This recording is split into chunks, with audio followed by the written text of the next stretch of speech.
Ito guys, nakita nyo, may tagas yung oil seal ng gearbox. Bali, tatanggalin natin siya.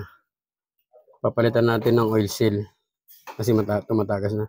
Tuturo ko sa inyo kung paano yung pagkabit at saka, pagkabit, pagtanggal ng oil seal. Bali ito. Dito muna natin tatanggalin mula dito. Sisinsilin yan paikot. Kasi papakita ko sa inyo yung mamaya ako natanggal na.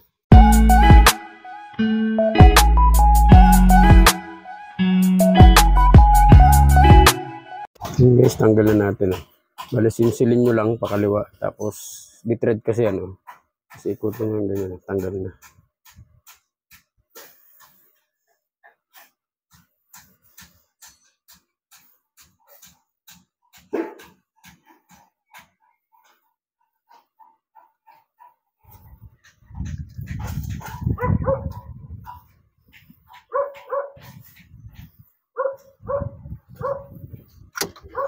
Yan, tanggal na.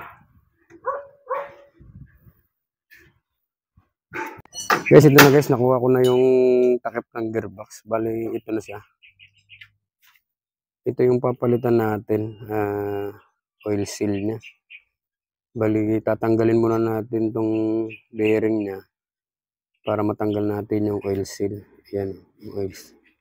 Tanggalin ko muna. Bali, sinsilin lang natin yung bearing dito.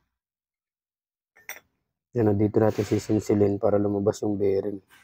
Tapos yung oil seal dito na rin sisinsilin. Okay lang na masira ito kasi siraan na talaga siya.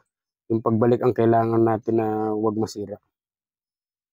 Tanggalin ko muna tapos pakita ko sa inyo yung natanggal na natin na parehas na oil seal tsaka bearing. So guys, ito na natanggal na natin.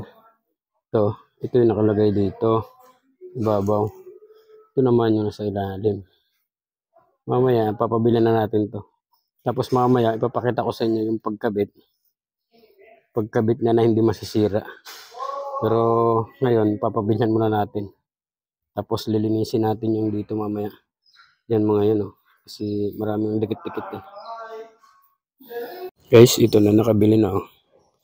Bali, kakabit na natin ito. Dahan-dahan lang dito. Lagay mo siya dyan ganyan, dahan-dahan. Tapos lalagyan natin siya nito, yung saktong-sakto. Yan. Mamaya ipakita ko sa inyo kung pumasok na. Guys, nakakabit na. Walang sira. Ito nakakabit na. Yan na. Ito. Bali ito, madali na lang ikabit to. Ganyan lang yun naman yan. Sakto na yan. Yan. Pantayin lang natin. Okay na yan. Ganyan lang. Tapos na. Ito na guys, nakakabit na. Ayan na. Ngayon, nakakabit na lang natin ito doon sa gearbox. Tapos, paanda rin natin. Tignan natin kung tatagas pa. So guys, wala nang tagas. Nakikita nyo, wala nang tagas. Okay. Maganda na, okay na. Salamat sa panonood. Sana may natutunan kayo. Kabila naman! Okay na. Patay!